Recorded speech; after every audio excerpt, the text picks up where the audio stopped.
The Baker's Dozen by Aaron Shepard.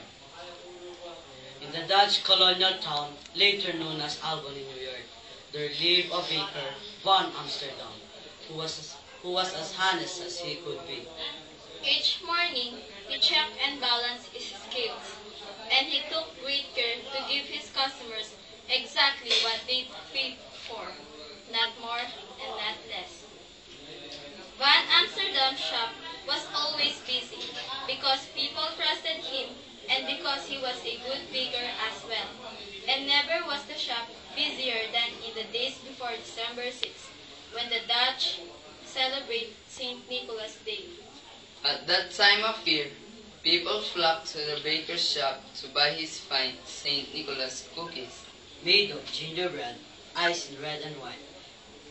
They looked just like St. Nicholas as the Dutch know him. Tall and thin, with a high red bishop's cap and a long red bishop's clock.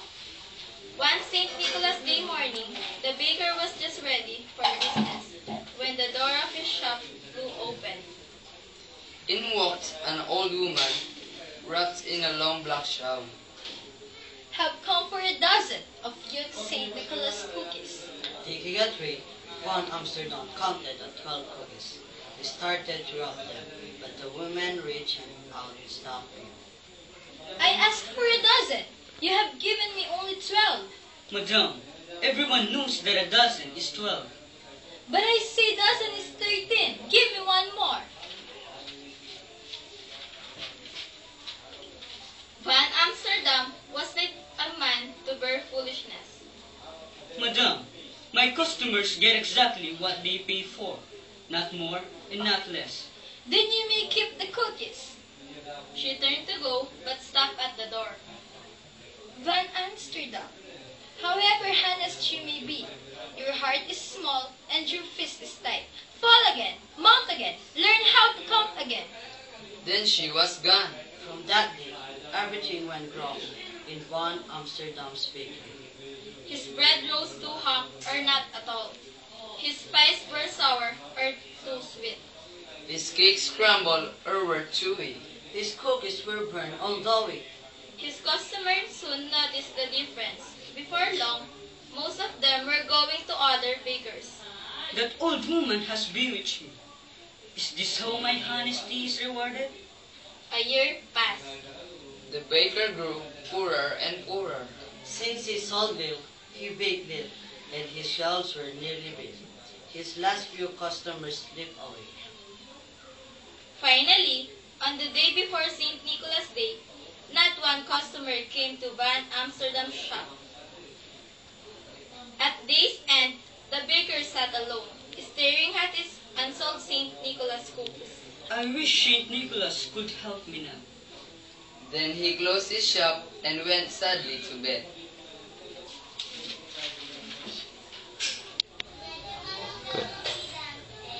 That night, the baker had a dream.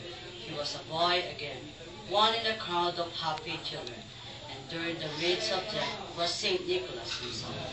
The bishop's white horse stood beside him, its basket filled with gifts. Nicholas pulled out one gift after another and handed them to the children. But Van Amsterdam noticed something strange. No matter how many presents Nicholas passed out, there were always more to give. In fact, the more he took from the basket, the more they seemed to hold. Then Nicholas handed a gift to Van Amsterdam. It was one of the baker's own St. Nicholas cookies. Van Amsterdam looked up to thank him, but it was no longer St. Nicholas standing there.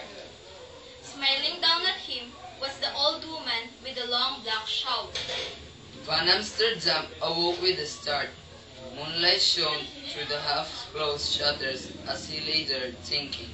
Always give my customer exactly what they pay for, not more and not less. By what not give more? The next morning, St. Nicholas came. The baker rose early. He mixed his gingerbread dough and rolled it out. He cut the shapes and baked them. He iced them in a red and white to look just like St. Nicholas. and the cookies were as fine as any he had made. Van Amsterdam had just finished when the door flew open. In walked the old woman with the long black shawl. I have come for a dozen of your St. Nicholas cookies. In great excitement, Van Amsterdam counted out 12 cookies. And one more. Indicia, from now on, a dozen is 13.